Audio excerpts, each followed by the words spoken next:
Happy St. Patrick's Day from Bloodbath and Beyond. Today we watched Leprechaun 5, Leprechaun in the Hood. Find out what Ice-T was doing after hardcore rap and before SVU. This movie's about a bunch of gangster rappers who have stolen a leprechaun's gold, and now a lep is in the hood and he's up to no good. Lep in the hood, come to do no good. So what do we like about this movie? Warwick Davis, who plays the Leprechaun in every movie, he is a hilarious character. I didn't come to play with fruit.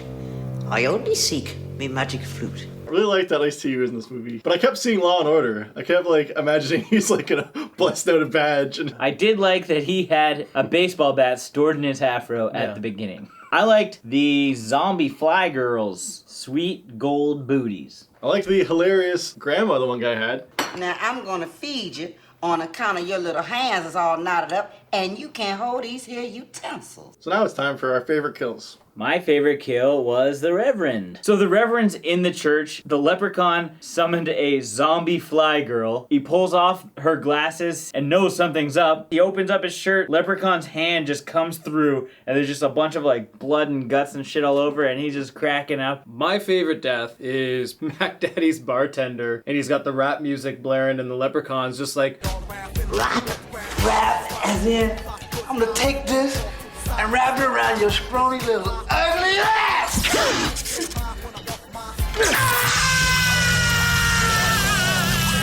It was one of the better deaths in the movie because I was very entertained by its hilarity. My favorite death was the death of Ice-T's bodyguard. Bodyguard's next to him, and they got the three gangsters up in the corner, and they're like, look behind you, that's where the Leprechaun is. And they're like, oh, we're not gonna fall for that. And then we get a hole just blown straight through him.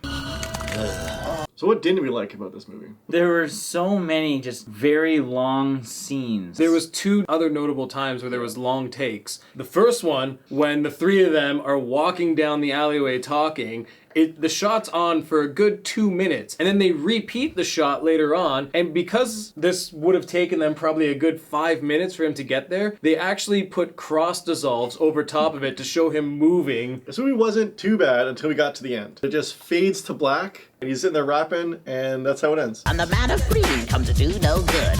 The main thing I didn't really like was Leprechaun got them to give him the flute back. These guys are rid of the Leprechaun. There's no reason to deal with him again. Yet they decided to dress up like women, got the flute back, and they left. All they wanted to do was go to Vegas and win a rap contest, which didn't make any fucking sense. Now it's time for What Would You Do? The game where we pick scenarios from the movie and put ourselves in those situations. Alright, John, so you've just captured the Leprechaun in a safe. So you know he's not going anywhere. What do? Who am I? You're all three of the guys. I don't care who you are. You're one of the guys. So being Stray Bullet, I'm gonna be like, cheer, cheer! Because he's the meathead of the group and he thinks he's all that. I'm gonna talk a big game and chirp the Leprechaun. Being Postmaster P, I'm gonna be like, guys, we gotta think positive. We gotta think of a way to get out of this. Maybe if I play my flute, something will happen. Maybe we should try and talk to Mac Daddy or get to Vegas. That's what those two would do. But if I'm Butch, I'm the brains of the operation, Yes, okay? I know, as a matter of fact, because just 2 minutes ago when I was hiding in a different room, the Leprechaun just gave me props out of nowhere. So he clearly can appear and reappear out of nowhere. Walls mean nothing to him because it's all spiritual manifested. Told you before, Stray. It be the physical, then it be the metaphysical. That was some meta-fucking physical shit back there, man. So what I'm gonna do, I'm gonna run and I'm gonna get my Leprechaun books for dummies and I'm gonna figure out how to really defeat this guy because I know this safe will not have any of it. So yeah, if I'm Butch, I'm going to the library to study. All right, Jay, here's your scene. You're Postmaster P. You're rapping in the church. All of a sudden, Coolio drops in. What do? Well, I understand that I am in a church and they were just hating on us rapping about mofos and hoes, and so I started rapping about Jesus Christ. I see Coolio in the back. Oh my god, he's our ticket to stardom. And I start rapping as hard as I can. I'm gonna be yelling about guns and gats. I'm gonna be talking about grills and loot. I'm gonna be talking about all the stuff that rappers talk about. I've been talking about this for a bit. I want Coolio at a party of mine. I would ask him if he would come and party with us. Because I've seriously been we've talked at work. Yeah. I've looked into his agent. I found his agent online, and he does birthday parties. I think it's about $3,000 to do a party, and I want him at a party. So I want you to dig Into your pockets now. Take out all that money and give it right to Coolio and tell him to come to my party.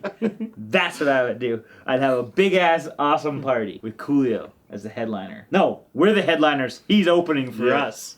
Gangsta shit. Okay, Colin, you are Butch. You and your gangster rapper friends decide to break into Ice-T or Mac Daddy's house and steal all his goods. Actually, I'll let you play all three of these guys. What do you do? Okay, well, what I don't do is I run in there like a maniac and just start pulling down his bookshelves. I know he's like kind of hates him, but just like smash other things. Don't go straight to the bookshelves. Since our main goal is ultimately to get this gold necklace around this Leprechaun statue in this glass case, I'm just gonna smash that case with the books even. I'm gonna take the books off, throw it in the glass, it's gonna smash, and then I'll take that. I'll probably wear it, because why not? I'm not gonna put it in my pocket. And then take the gold that's in the sack. The gold wasn't in the sack. You would have been like, wait, we don't even have to go in there. We got a gold sack here.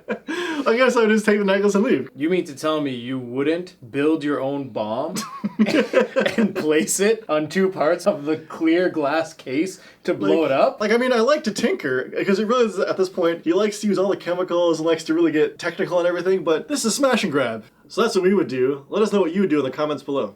Now it's time for our final thoughts and ratings. Well, I like the Leprechaun series, and I like gangster rap. I didn't really like the two combined. There wasn't any gratuitous nudity that I liked from the Leprechaun series. There wasn't a lot of on-screen deaths. There was maybe 2 or 3. I think there was just too much jumping around and not a solid enough ending for me to really give this a solid rating. So I'm going to give this movie 2 Colt 54 bottles out of 5. I'm also a huge fan of Leprechaun series. This one, though, kind of felt out of place. It didn't have any of the things that made the Leprechaun movies great. There was no pointless nudity. The jokes were there, but they weren't there often, and the shots were on for way too long, or the deaths weren't even seen. So what I'm gonna do is I'm gonna rate this movie 1 Chinese man dancing out of 5. It had a lot going for it. There was, I thought it was kind of cool where they were going with these rappers and everything, but the decisions they made were so poor, and just their obsession with going to Vegas, I didn't like it too much. I just didn't like the ending. The ending was the worst. Why did it end that way? I'm so mad that it ended like that. So I'm gonna give this movie 2 forks in the eye out of 5.